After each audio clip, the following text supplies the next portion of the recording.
अपूर्वा, आप देख रहे हैं दिव्यांग जगत। आइए बढ़ते हैं कुछ खबरों की ओर। दिव्यांगों के जीवन को सशक्त बनाने के लिए राजस्थान सरकार लगातार प्रयास कर रही है। दिव्यांग व्यक्तियों में सकारात्मक बदलाव लाने के लिए सरकार कई योजनाएं चला रही है। इन योजनाओं के माध्यम से दिव्यांगजनों को आर्थिक सुरक्षा मिल रही है। राज्य सरकार ने बजट 2025 से 26 में दिव्यांगजनों, किसानों, विधवाओं और वृद्धजनों को मिलने वाली सामाजिक सुरक्षा योजना में भी बदलाव किए। इस योजना के तहत पहले 1150 रुपए दिए जाते थे, अब राशि बढ़ाकर 1250 कर दी गई है। इसी के साथ राजस्थान विधानसभा में प्रश्नकाल के दौरान भजन लाल सरकार ने दिव्यांगों के लिए घोषणा की थी। घोषणा में दिव्यांगों को पदोन्नति में 4% नेशनल आरक्षण का लाभ दिया जाएगा। क्या है सामाजिक सुरक्षा पेंशन योजना? सामाजिक सुरक्षा पेंशन योजना दिव्यांगों के जीवन को सशक्त बनाने में वरदान साबित हो रही है। ये योजना विधवा, बुजुर्ग, दिव्यांग और किसानों के जीवन में सकारात्मक बदलाव ला रही है। सरकार का लक्ष्य है कि इन योजनाओं के माध्यम से सभी दिव्यांगजनों को समान अधिकार मिल सके।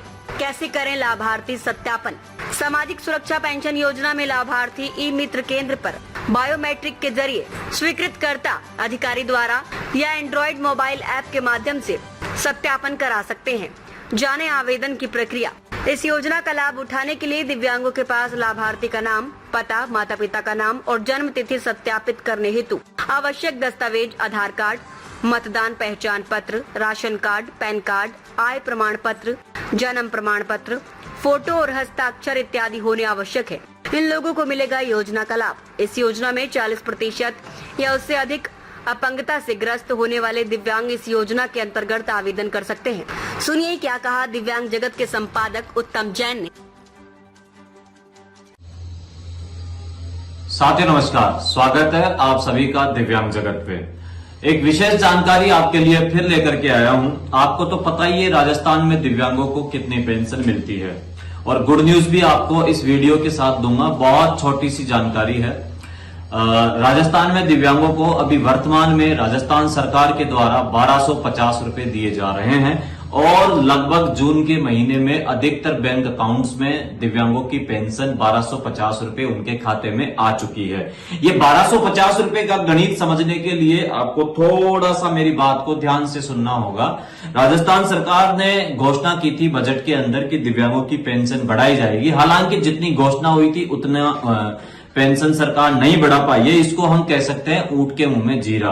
मतलब जो सरकारों के जो घोषणा पत्र होते हैं उनके अकॉर्डिंग भी दिव्यांगों को बढ़ी हुई पेंशन नहीं मिल रही है, लेकिन जहां 1150 मिलते थे उसमें 100 रुपए की बढ़ोतरी सरकार ने की है। मतलब 1250 रुपए अभी इस समय दिव्यांगों को मिल रहे हैं। और जून के महीने में दिव्यांगों की पेंशन उनके खाते में डल गई है। कई साथियों के मेरे पास लगातार मैसेज आ रहे थे कि सर हमारी पेंशन हमारे खाते में नहीं आई है अभी तक। देखो, प्रत्येक जिले का एक अलग सिस्टम होता है, एक अलग रूल होता है। पहले पेंशन 25 से 30 तारीख के बीच में आती थी, लेकिन इस बार जल्दी थोड़ा हुआ है। तो बहुत अच्छा है कि सरकार को जब पेंशन देनी ही होती है तो उसको तय समय पर थोड़ा जल्दी डाल दें, तो वो दिव्यांगों के खातों में थोड़ी जल्दी से मिल जाती है, तो दिव्यांग भी अपना काम आसानी से कर सकते हैं। दूसरी बात मैं कह रहा था, जिन साथियों को अभी तक पेंशन नहीं मिली है वो अपने नजदीकी ई मित्र पे जाकर के एक बार चेक करवाएं। देखो, भौतिक सत्यापन की एक प्रक्रिया होती है, शायद उसकी अंतिम तिथि अब निकल चुकी है, लेकिन फिर भी आप उन कारणों का पता करने का प्रयास करें जिन कारणों के कारण आपकी पेंशन रुकी हुई है। जब आपको कारण का पता चल जाएगा, रीजन का पता चल जाएगा, तो निश्चित रूप से आपके बैंक अकाउंट में आपकी पेंशन अवश्य आएगी। तो ये जो आज जानकारी थी, केवल यही जानकारी थी कि जो बैंक अकाउंट में हमारे कहीं ना कहीं जो दिक्कत आ रही है उसको भी आप सॉर्ट आउट करने का प्रयास करें, और लगभग 1250 रुपए आपके खाते में पेंशन आनी चाहिए। ये मेरे को एक छोटी सी जानकारी आपको देना था।